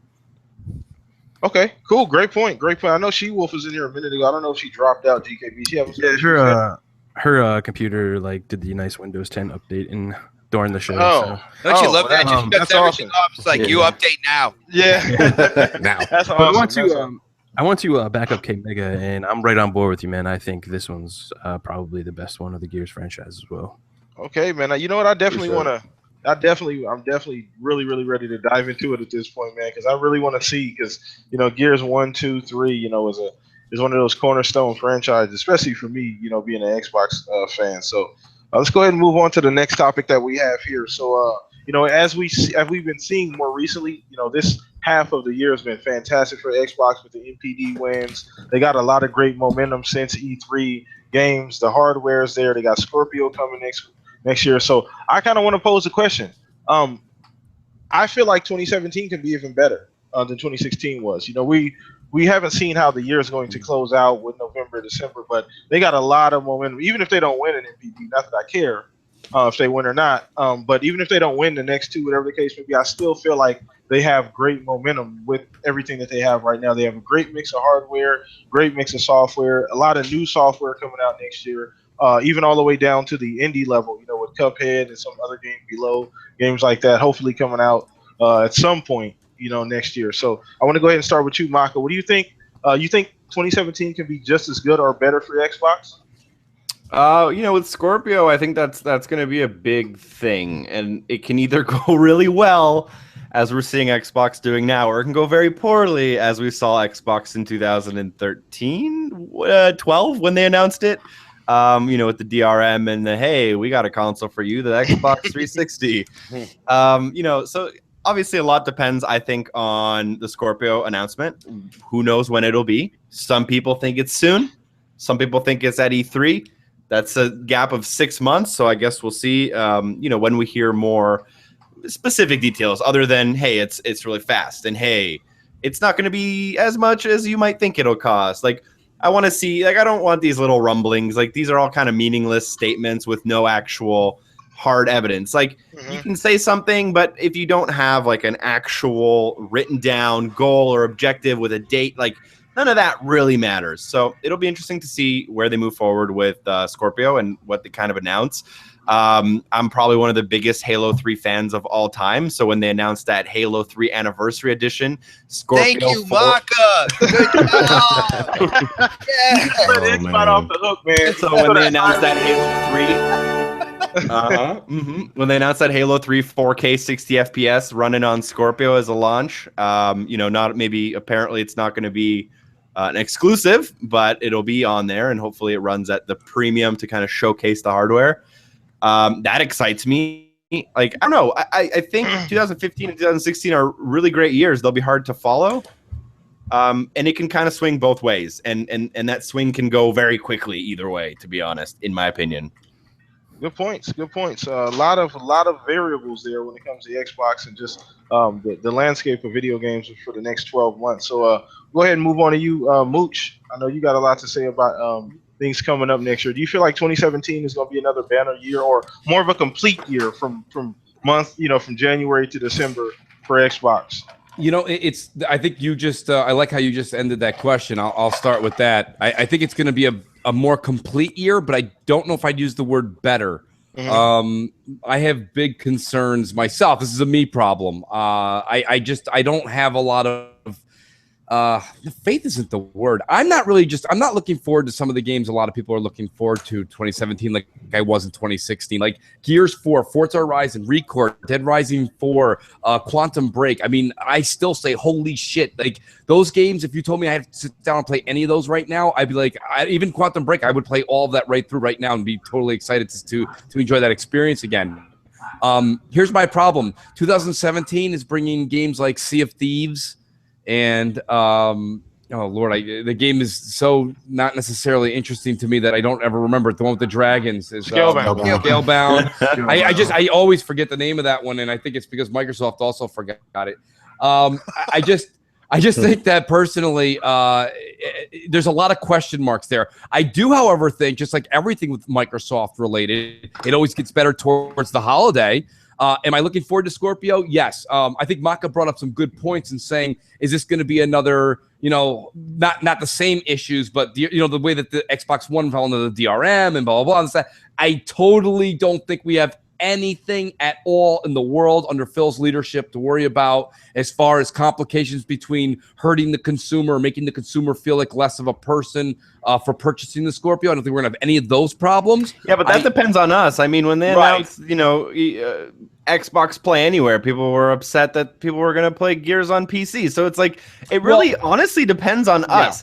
And I was one of the very few people who actually, when they announced the DRM and the family sharing, I was one of the few people who stopped and thought about what that could potentially give us in the future. Yes. How much of a change we saw on Xbox Live from the beginning of the 360 to the end. I didn't have a voice back then because I didn't have a YouTube channel when it came out. But I'll stand on a stack of Bibles with my right hand in the air and swear to you that I was pro DRM. Okay. And when people say that, they're like, blasphemy. No, it's not. There was so many great things that they had planned for us. Listen, for all you physical and digital people out there, we're like, physical, digital. You could have the best of both worlds. Microsoft was going to allow you to buy the physical for you collectors, come home, install that puppy onto your hard drive, enjoy having the disc for physical collection. But then once you had it on your hard drive, you had it digitally as well. That was just a crumb in the recipe of things they were going to give us that we all told them to take out of the box before launch. Yeah, so I'm with you. I'm with you on that. Looking at the possibilities and like what the evolution of Xbox Live we saw in just the 360's lifespan. I was thinking about the evolution of what we could see in the Xbox One's lifespan, and the potentials, had me intrigued. They obviously did a terrible job delivering their message, and no one's really going to defend them for that. But yeah. Yeah, no, I mean, but the other, but real quick, one last thing that I think to touch on is, Maka made it was funny because the joke stands today, but I'm hoping after today, moving forward, it doesn't. Is that like, he said, well, Halo 3, if it comes out 4K 60, would be, not exclusive. Here's the thing, folks, and this is to everybody. This is not to the panel. This is to the audience. It is exclusive when it comes to PC games and Xbox. The time that you can tell me is if Halo 3 4K 60 frames is played on the PlayStation 4 or 5 or 4 Pro, then you've won it's not exclusive. PC has always been here. PC has been playing all the third-party games that we've all been enjoying, everything from Mafia 1, 2, 3, GTA, 1, 2, 3, 4, 5. We still chose as console gamers to pick the console. In this case, in this scenario, it's still a product. The money still goes to Microsoft, and you're still a console gamer. You're still going to be playing it on your Scorpio. So I think that what we need to do is stop. I agree. Play Anywhere, by the way, is fantastic. You should be enjoying this. I was the one person that I talked a lot of people off the ledge. Okay, I'm like, stop with this nonsense. If you're a console, I've been a console gamer since 1983. Okay, like my point is that PC's been around forever. Like, I'm not a PC guy, but I will tell you this much. I wrote to Mike and Barr. I said, Mike, give me some really good specs, okay, on a PC, but it be desktop or mobile. Give me something that I can stream a game to in my house or be able to play anywhere that's halfway decent, because I do want to do that once in a while when I'm on the road for work. That doesn't make me a PC gamer because 3 weeks out of the year I'm playing a game that I really enjoy on the Play Anywhere program. But at the same time, more features is more features. I don't use cruise control in my car, but I'll be goddamned if you take it out of my fucking options package. My point is, I like options. Give them to me. If you're going to put air-conditioned seats in the car, I'll take that too, even though I live in New York and it's freezing 9 months out of the year. Right. It's the point of the matter is that these things that Microsoft is giving us is great. But just in short, to get back to your 2017 question, I've got a lot of concerns about their 2017 software lineup, but I am damn proud and excited for the 2017 hardware lineup.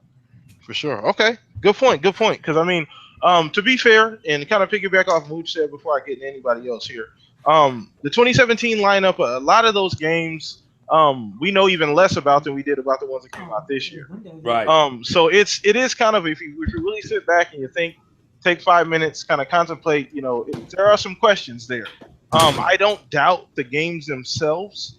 Obviously, as time goes by, we're going to learn more and see more gameplay and things like this from Scalebound, from Sea of Thieves, from Halo Wars 2, and all these other games that they're dropping next year. Cuphead at some point eventually. So I'm just really excited, at the possibility, and kind of where I'm leaning more, Mooch, honestly, is the variety of the games coming out within the next year also too, because those games are all different, different kinds of games. We don't have 2 Gears coming out. We don't have 2 shooters coming out or 2 action adventure games. These games all sit in different genres. So I do love the fact that Microsoft is spreading things around, and we love, we know Phil's a gamer. He loves all types of games, so you can definitely see that in the variety of the lineup, to the games that's coming in 2017. So let's get to Pred. What do you think, man? 2017 is big for Xbox? Oh, definitely. And it's not just because of the games. And Mooch has mentioned something about the Play Anywhere feature. I'm a huge advocate of that.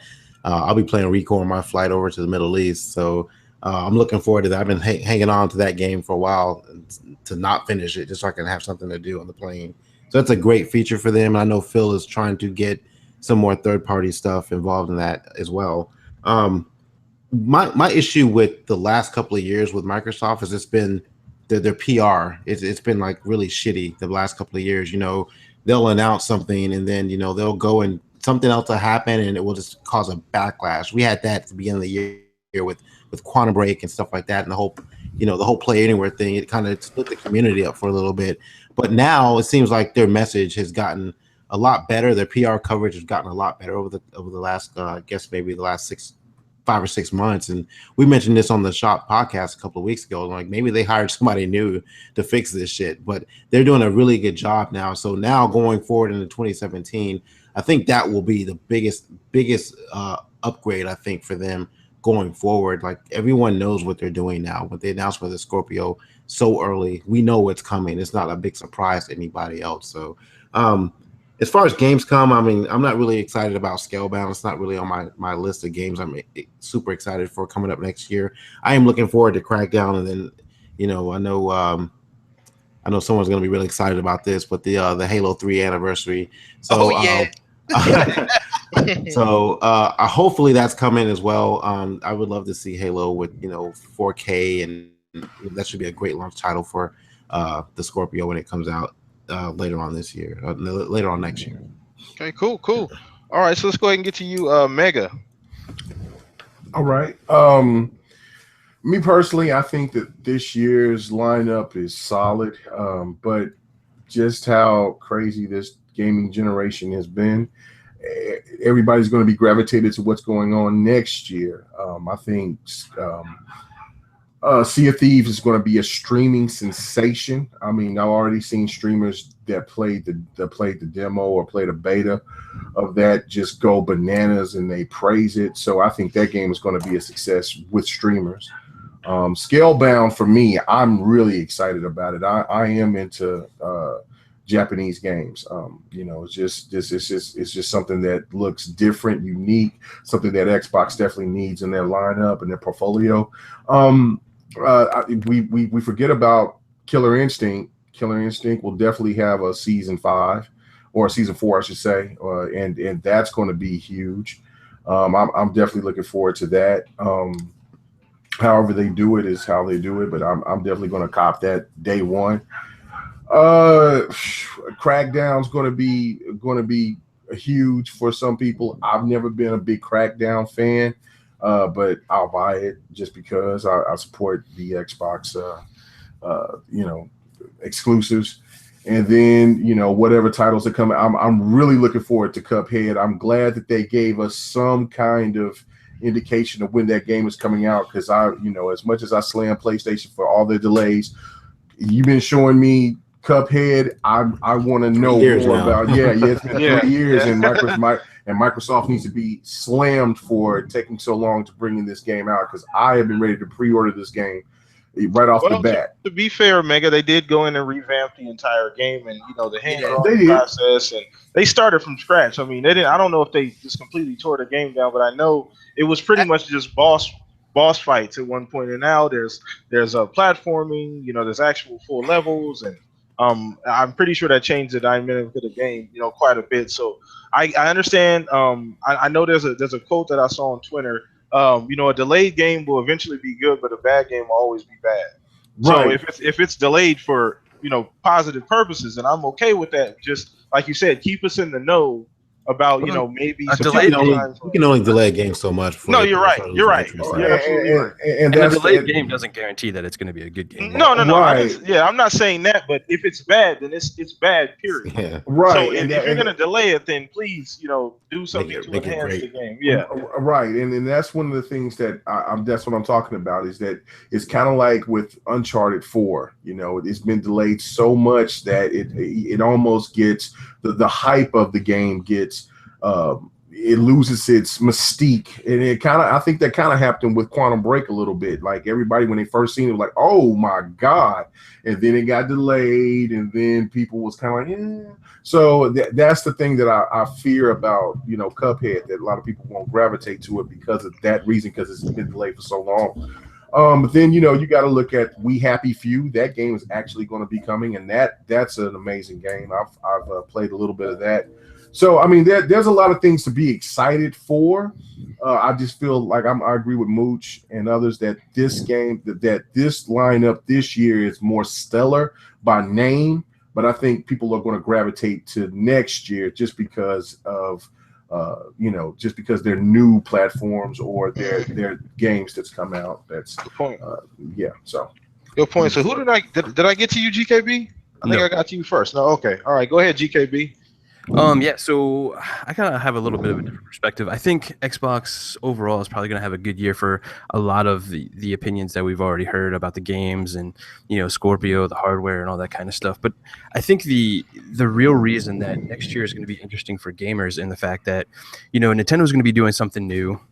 With this hybrid console and mobile and all that kind of stuff. We're getting the PS4 Pro here soon.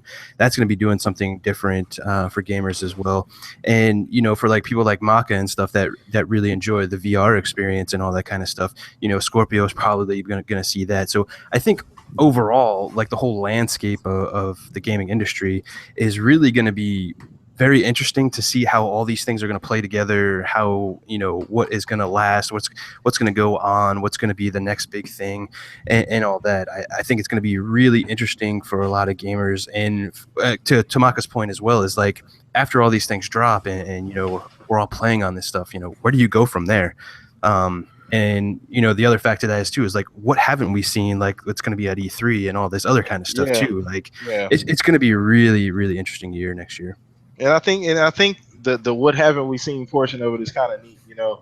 As the year kind of comes around, you know, New Year's comes around and we start 2017, that question is going to be more and more evident of what haven't we seen, and you know, we're going to start, you know, pumping everybody up for E3 and okay, what's going to be shown. So that's always a fun time. So 2017, either way as it goes, it's going to be very interesting. I completely forgot about the whole Nintendo situation because they're putting out the new console. That is definitely going to be doing something different. So we'll see how everything plays out. But it sounds like everybody's excited for next year. So we got go ahead, Mecca. Well, I was just going to say one more thing. Don't forget about backwards compatibility because they also are going to implement the OG Xbox games. So, like, if they bring out games like Atagi or Brute Force, and then you got it high res with the Scorpio, it's a wrap. Then, you know, people, they don't want to put the significance behind the fact that older games will benefit, but once people see how it looks, you know, that's going to go a long way. So, yo, Mooch, you know the whole nostalgia is a hell of a drug. I was just saying it. K Mega is a walking epitome of that. I am a walking up. Yeah, I heard, right. As he was talking, I'm like, he is a candidate for the Mooch's Nostalgia is a hell of a drug T-shirt. Yeah, man. Listen, I listen. K Mega said it about 3 or 4 times. I'll say the same thing right back to him. I actually respect his opinion. I'm glad that there are folks like that, but very few people, in my personal opinion, are going to go spend between $400 and $600 on Scorpio and can't wait to play an OG Xbox game. I just think a lot of that is more. I think that's a great fan service that Microsoft gives out, doing this backwards compatibility. I encourage them to do it. Myself personally, I find myself using it just under never. And I think most of us don't really. I don't think. Look at all these great games we've been talking about. I don't have time to play this. I don't have time to play that. You're not coming home and throwing a 360 game in. Mooch, if you bring the old KOTOR or Jade Empire onto the Scorpio with high res graphics.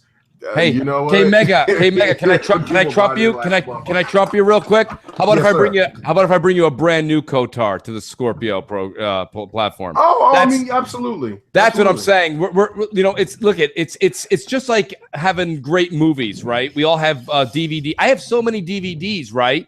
And now we're into Blu-ray and we're going into 4K now. And does that mean I'm going to go buy back all of those DVDs? No, absolutely not. I'm going to throw the DVD into the Blu-ray player and enjoy it. I get it. I totally get it. So I'm never asking them to take it away or stop doing what they're doing. Bring us more options. But to sit here and say that I can't wait to do that, we're past that point now. We're at the point in this generation, and Phil's envisionment of Scorpio is to continue this generation just with a higher fidelity and hardware. Listen, I just see us going back less and less and less. Unless you get to those summer droughts, etc. There's always a time. Someone always could say, Mooch, you're wrong. There's fill in the blank. But for the most part, to say that, and I don't want to blow anyone's bubble up, but Mike Ibarra has said it. I think, I've talked to Rand. I've talked to a few people. Don't hold your breath on the OG Xbox coming back anytime soon. I think that's way down the road. Well, all I know is Killer Phil. I'm sorry, but I just gotta say this. Killer Phil, please, if anything, bring back lips. I don't care how you do it. Just bring back lips. I want to get drunk with my people and sing my ass off. All right, cool. So it's a great question, great topic, everybody. Let's go ahead and move on to the last topic that I have here for the panel. This is one of the questions that I usually sometimes I know we do the regular news throughout the week, the cookie cutter news that we see, on Twitter every day and different things like that. I like to throw my own little twist to the show and the podcast and just kind of give a personal question to the panel and for everybody in the chat also too. So this question, without going into it too deep, because one of the biggest things, we do this video game thing, and the common denominator is the actual video games themselves. Whether you like Nintendo, whether you like Sony or Xbox, that's the common denominator. That's the passion that we share for these video games. So I wanted to know what video games means to you, in particular. Just nothing too deep or anything like that, but I know, whether they draw you in, whether they, I guess you could say even comfort people, because some people use them as kind of getaways from, their everyday life. Most people do, I would think, actually. So let's go ahead and start with you, Maka. What kind of video games mean to you? Well, that the answer to that question has evolved, over the years. When I started out, it was definitely an escape for me from, just reality, or it was also the thing that kept me out of trouble in school. It was the thing that just kind of kept my mind busy. And, now I'm lucky enough to be able to call it my job. So what does it mean to me? I mean, it's one of the most important parts of my life for sure. But it's definitely more than just that. It's the ability to escape reality to some capacity. It's the ability to share time with friends over a common interest. It's the ability to meet new people. It's the ability to experience new things and exciting things that you never knew were possible. And it's the journey of going along for the ride that is video games in the last, for me, 20 years. I know some of you guys have been doing it for a lot longer than I've even been alive. But yeah, it's just a journey of video games, where they are and where they're headed, and the excitement that comes along with that, I guess. Awesome. Good. Yeah, I know, like I said before, the reason I pose this question is that this is what brings us together. I know we do this console war shit back and forth, and with the Sony guys, Nintendo guys, a lot of us do it just to have fun and shoot the shit. But that's the one thing that we all have in common, so it's always nice to see, how video games have impacted other gamers' life. So what about you, Xbot? Oh man, it's a bunch of things, and like you said, I'm not gonna get too deep into it, but it's community, it's camaraderie, it's competition, kind of like all rolled into one, man. Like even before there was online, I was gaming with my brother, and we were gaming to like get the highest score in a Nintendo game called Tiger Heli and stuff like that. So it was competition, but it also brought us together, man. It gave me and my older brother a chance to meet somewhere on a common level, and to be like friends and brothers as well. And then, you know, with live and everything like that, like, you know, you have such a big community out there of so many different personalities, and to see them all coming together with a common interest, whether it's like Gears or whether it's Forza, Halo, you know, whatever, and to see all these different personalities come together and have fun together and develop friendships and stuff like that. I mean, that's what I see going on right now. That's one of the main things in video games that just keeps driving me. Cool. All right, good. So what about you, GKB? My answer is pretty similar to Xbox for sure. It's community, it's friendship, and all that kind of stuff. Like some of my fondest memories have been playing games and meeting new people and enjoying games with new people and making those friendships and long-lasting friendships over, you know, the years and stuff like that. Whether it be on PlayStation, Xbox, PC, whatever. I played some MMOs that I've had friends for like years. So yeah, for me, it's it's always been like the community and everything like that. Okay, cool, and that's one of the things I want to stress too. I mean, just look at the podcast as an example. Everybody, you know, we're all here. A lot of us didn't know each other 6, 7, 8, 9 months ago, you know, but one common denominator, you know, we end up in this position that we are in now, where, you know, we're doing this podcast and we're sharing, you know, some ideas, you know, some similar ideas about one thing. So it's awesome. Who didn't I get to yet? I know Mooch. I want to save you for last, Mooch. Yeah, that way he can shut the show down if I keep rambling. No, I don't. I want to wait till I got some a roll of tissue handy before I get to you, Mooch. Mm-hmm. Absolutely. Get that Kleenex out. So, Cred, what about you, man? What are video games been? You know, when I started off playing games, man, it was just like, you know, you get out of football practice here in this West Texas heat, man, and you get home, you don't want to go outside. You need something to do. So I would just start playing video games, and where a lot of my friends are out and running the streets getting in trouble, man, I was in there playing Madden or, you know, Ninja Gaiden or something like that. So for me, when I was younger, it was just something to keep me out of trouble. You know, and as I've gotten older, you know, it's just like a stress relief for me. You know, you go out and you go on, you know, coming up my 14th deployment, you know, you get out from behind the wire and you go into the tent and you just fire up the Xbox or something like that. And you just want to, you know, you're stressed out. You just want to blow something up, you know, you get in a tank on Battlefield or something like that. And you have something to do, something to keep you occupied and get your mind off of reality for a little bit. And now it's like, you know, I love the community, man. Like I still have friends that I played with on my OG Xbox that were friends of mine playing Ghost Recon, you know, and we still play games together after, you know, 20 years.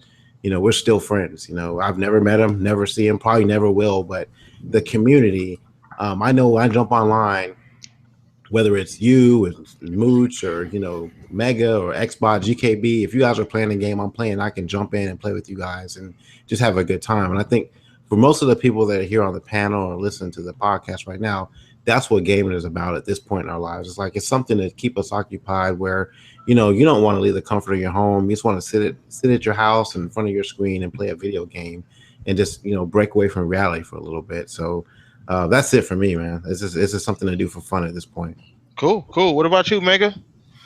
Man, I'm considered, and I know Mooch is in that category as well. I'm considered a rude gamer. I've been gaming before that there was any console. I remember the very first time that I started gaming, it was an arcade table in a laundromat in Oklahoma, man, and playing Pac-Man, the original Pac-Man, and playing Pac-Man tables. Yeah. And man, I've just been gaming ever since. I know if anybody's familiar with Hard Knock Gamers, it's a site that's on Facebook. I gave Dre the name's like, you know, gaming is not a hobby, it's life. It's my favorite hobby in the world, man. I mean, that's just me. Is, you know what I'm saying? Gaming is the epitome of me, other than me taking care of family and me being, you know what I'm saying, a Christian, things like that. I just love gaming, man. I've been doing it ever since that there was a console, and I will continue to do it until the day that I die. It's just something that I embraced. I mean, I've been a fan of every genre of every console. I've been a PlayStation fan. I've been a Nintendo fan. I've been a Sega fan. I've been a Dream. You know what I'm saying? Just, I played the 3DO. I've touched almost every console that's ever been in the United States. And I will always have love for gaming. And that's just what I do, man. It's just something that I got, and my kids is involved in it as well. And that's just what it is. I love gaming. Cool. All right, Mooch, you up, brother? Yeah, man. Well, listen, my story kind of starts and ends with a lot of different, everyone's on the panel story. I mean, myself personally, it was one of the best connections I had with my dad. As a kid growing up, I was just like K Mega said, all of that good stuff with the arcades and all that was definitely a part of my life. But the part that I remember the most is, actually, believe it or not, here, everyone will get a chuckle out of Mooch saying it, but it was the JRPGs on NES. Remember back in the day, you'd pick up a game, you didn't just open it up, and it wasn't just the cartridge in there. It was the cartridge, this intense map, this insane guide, and we would just open up the map. And of course, I was the one with the controller, and my dad was always the one with the guide, and we would go through. We were playing all the Final Fantasies, Dragon Quest, you name the games, we were playing those together. So it kind of starts there, and there was just something that clicked. I will never forget it. One day when I was just young, I was like, people were like, "Hey, what is it?" My friend asked me, he's like, "We get home, we play basketball, we gonna do this?" And I was like, "Actually, no, I'm gonna play games with my dad." That was just something that started me into gaming, and because I think it hit the heart so young, it was just something that it was hard for me to leave. Now growing up and getting a little bit more into today's world, it definitely fits what a lot of people say is an escape. I work very hard. Everyone works very hard, but I mean, I've been working, for the past 15 years, almost 86 hours a week between my job and businesses that I have. I work diligently through the day and the night. So a lot of people know me that game with me, which is why I game a lot more with West Coasters than I do East Coasters. I get on at 10:30, 11 o'clock at night, and I'll play till 1 in the morning, because that's pretty much when my butt hits the couch for the first time. So there's definitely an enjoyment there that comes as an escape. But more than that, it's actually the fact that now I've been able to bring gaming, like my dad, for me, I'm bringing that into my house for my kids, and I allow my kids to game, and I don't hold them back. I don't let them play, the most gruesome things in the world. But I mean, at the same time, I give them a freedom. They always game when I'm in the room. They're not doing it when I'm not around or my wife's around. But we've been able to bring gaming as a family thing. My wife doesn't game, but she's totally into it. You know what I mean? She's definitely always there. Mm-hmm. She never opposes to me playing. She's like, yeah, strike it up, play, let's go. Because she's like, she gets immersed in the situation where I'm actually immersed into the actual game and the mechanics. She always says to me, my God, when I see you with the Elite controllers, somebody who's not gaming, a controller is very, very intimidating. Daunting. Yeah, it is. So let me just say this to everybody who's listening and to everybody on the panel. If anybody ever mimics you or laughs at you or says anything, you still play video games, watch their face. Even if you gave them a game like Soda Drinker Pro and you hand them a controller, watch them at how scared they are when they hold it for the first time. It looks like you've asked them to land. Okay, it looks like you land a plane in JFK. There's so many things. So my point being is I want to say this to everybody on this panel. You have a skill. You have a skill set to play these games, and that's why I think a lot of people in life make fun of you when they can't do what you do. So remember that, and I think it's a great hand-eye coordination. I think there's just so much to it that's good for kids to start and play games. And now gaming's not like it was in 1983. Gaming is very social. Right, my son plays, and he's got 3 or 4 kids in his class that he's best friends with. They all get on and they play Madden, or they play Minecraft, or they play the simulated bots on Halo, or they play it on Call of Duty. Listen, my point being, because like I said, PTK, whenever you have me on the show, it's never an hour. So I just want to let everybody know that gaming, I think, holds an important part in a lot of our lives. And what's really funny, not to relate it to a Stephen King book, but if you guys ever read or seen the TV miniseries It, when everybody kind of gets back together when they're older, I'm really looking forward to 20 years from now with all these people on this panel and all the YouTubers, whether everybody gets along or not. There's going to be a time where we all get to meet in 10, 15 years. And this is like a fraternity that a lot of us have all gotten into. And the community is something amazing. So all I want to say is gaming holds a lot more precedence in each of our lives than I think these podcasts let on. So that's what I think gaming means to me. You know. Absolutely. Facts. All right. Sorry, PTK. okay, I can cool. keep going. No, you're if you want good. me to. You're good. No, you're fine. You're good to go. Yeah. So we're gonna go ahead and take one more question here from everybody in the chat. Let's see if we can find a good one, GKB. If you can find a good one there, go ahead and shout it out for the panel, man. All right. Gotta answer this phone call from my wife real quick. Go ahead and I know we had a couple. I know Lou. I think Lou just shot one in here. Noof had one way earlier in the Oh, podcast. really? Yeah. I must have missed it, man. We've had so many comments here, man. That was. You know what it is? Do you think Microsoft should refocus selling Xbox in Japan? Oh, that's a good question. Oh man, I don't even think I want to let Mooch touch that. Let him go first, man. I don't think I want to let Mooch touch that. We'll go with Mako on that one. Mako, what do you think about Microsoft and Xbox in Japan?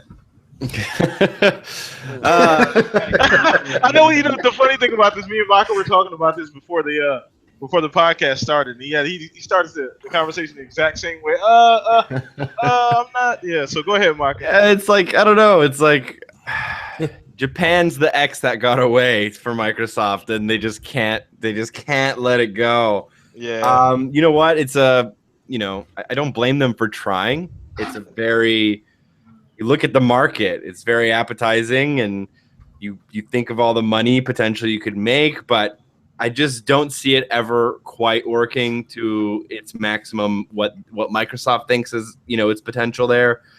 I think it's a lot of lost resources, a lot of lost money, and it might have a marginal, size of audience there, but I don't see it ever taking off in Japan. Like, get over Japan, dude. I don't know. That's my, my 1 minute take based on my minimal knowledge and research in Japanese gaming as an industry here. Absolutely. Okay. I'll make mine short and Yeah, say go ahead. I agree with Maka 110%. Like, let's just move on. Let's leave it alone. The market in Japan has moved to mobile. Let's just leave it alone. It's not worth their time. And listen, I think Phil's doing a lot of just really good PR, at this point, and keeping good face, because don't forget, he is employing a lot of Japanese developers. So by keeping the Xbox flag, even though the embassy is only one person in it, by keeping it there, it allows them to at least communicate and do some business with Japanese developers. So I think it's really just a PR front. We know very well it's not going to do anything over there. Okay. All right. Anybody want to go ahead and touch on the subject before we wrap it up here today? I just want to say that I think that it wouldn't be beneficial for them to just keep going forward, like just to keep pursuing Japan.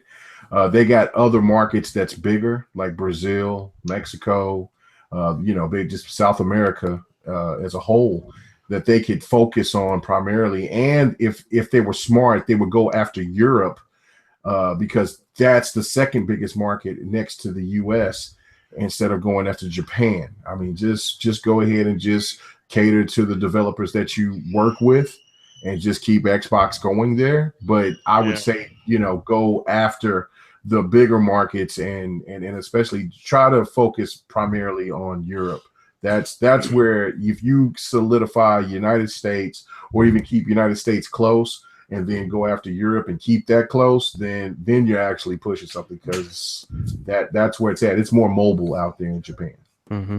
That's what I was gonna say too. Is to piggyback off of K Mega was, it's all mobile and stuff out there. Their console gaming is kind of like dying off in Japan. They're moving to a more mobile market. So I think if Xbox at some point wanted to support that kind of stuff, I think they'll do okay there. But as far as like console, I probably cut their losses at this point.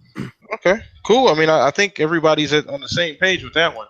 Yeah. I think they need to just go ahead and cut their ties, not cut their ties, but just cut their losses as far as Japan go. Like Mooch said earlier, leave your flag there. Keep everything on good faith, all chummy and buddy with devs there. You never know what'll come up. It's good business. You don't want to burn bridges. That's one of the first principles of business. You keep good contacts and things like that. So. Okay, everybody. Looks like we're going to go ahead and wrap up the show. I did not hold to my 60-minute mark. Thanks once again, Mooch, for making that prediction at the beginning of the show.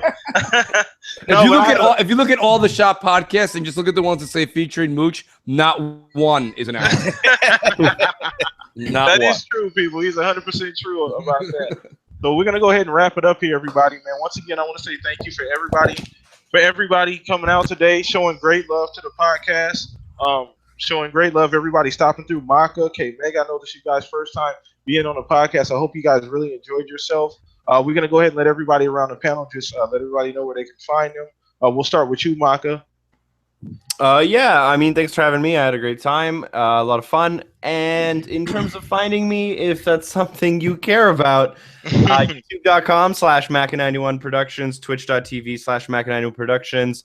You can find my social links there. Generally speaking, I make YouTube videos about gaming guides and like teaching you how to do shit, achievements, trophies, collectibles, walkthroughs, all that kind of stuff, showing you cool Easter eggs.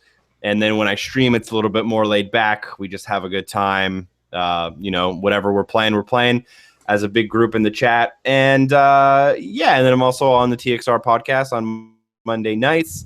Check us out. We have a good time there as well. And that's about it. I mean, if you look for me hard enough, I hope you find me. Awesome. Once again, great to have you on.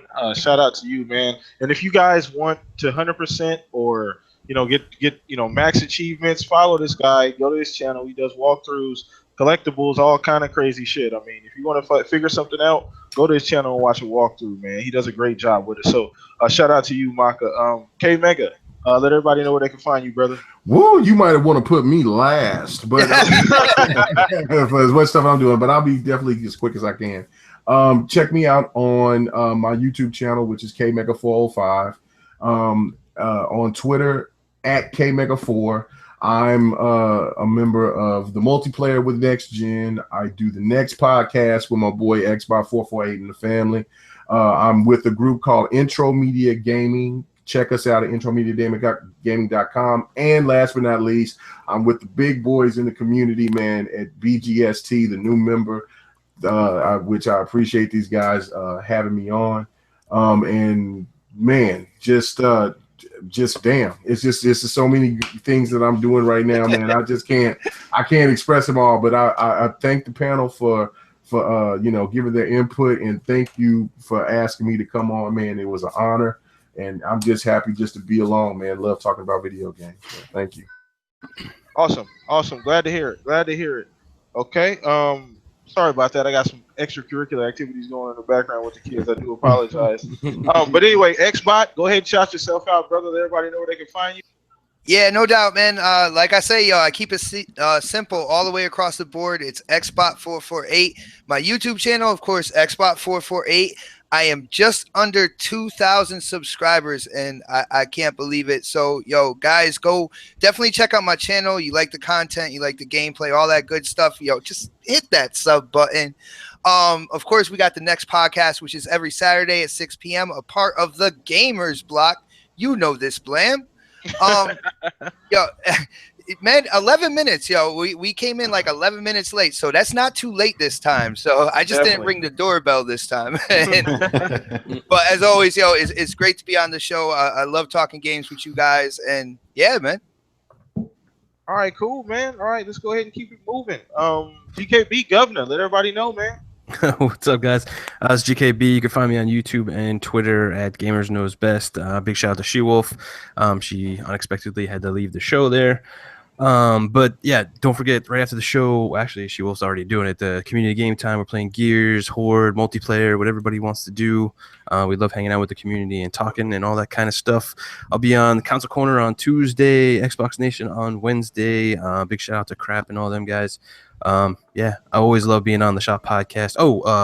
I think if Blam's up for it, this Thursday we'll probably do the Q&A stuff. So sure, awesome. Yeah, we definitely got that coming too. Everybody should stay tuned to me and his channel. We'll be announcing that soon.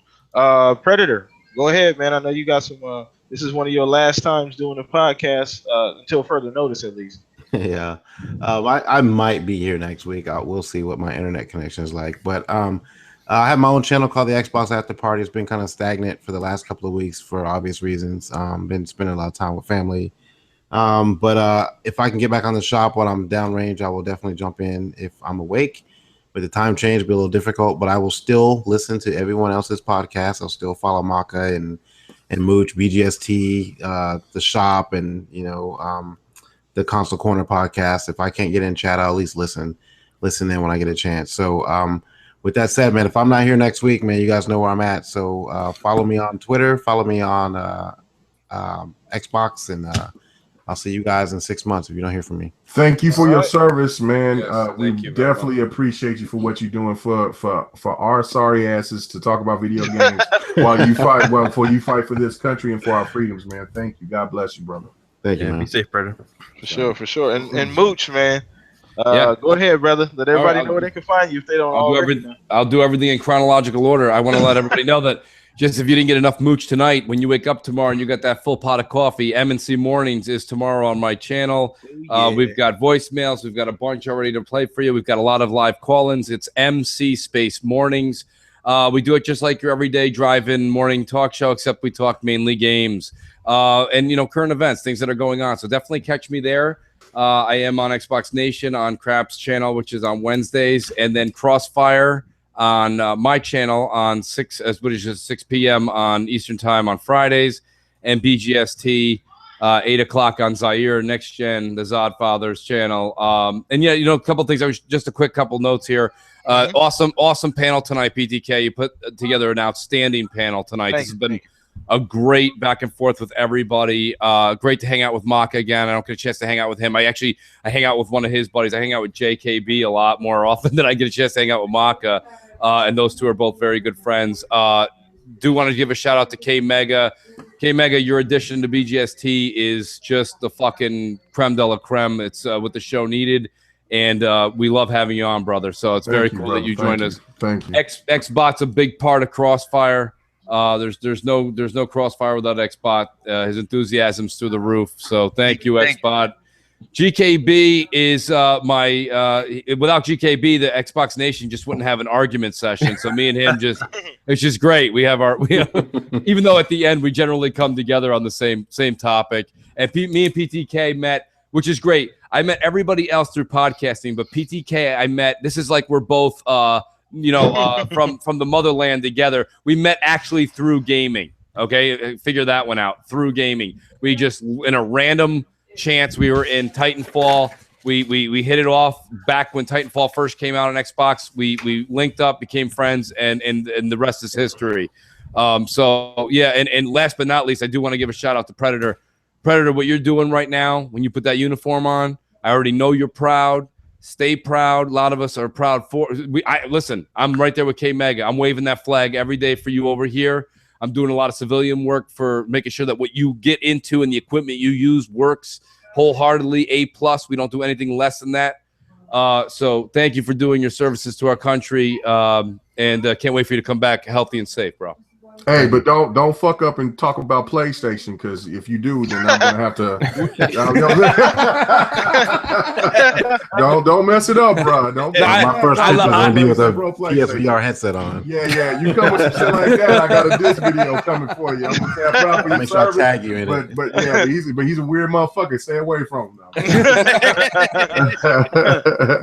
All right, everybody, man. Looks like we're gonna wrap it up, and I am Blam, the host with the most. You guys can catch me across all social media. PTK Blam across the board. Xbox Live if you guys want to play some games. Here on YouTube, subscribe, rate, comment the videos. Man, I love the interaction. Just proud to have everybody here in the chat. This is probably the most guests I've ever had on the Shop Podcast. So I really appreciate all you fine gentlemen here. And lady, She-Wolf was here earlier, had some technical issues, for joining me and taking your time out on this Saturday evening. So we're going to go ahead and get up out of here. I know GKB got that game night going, so they put on a good show, everybody. So you guys want to play some games with a good group of gamers, hit them up. I'm pretty sure that started as of right now, man. Everybody, we're out of here, man. You guys, peace. Have a thankful and peaceful Friday, Saturday afternoon, and the rest of your weekend, as my man GKB would say. Take care of your fellow gamers. All right, everybody, we are out of here. Have a good one. Take it easy, everybody. Peace. Peace, All right, everybody.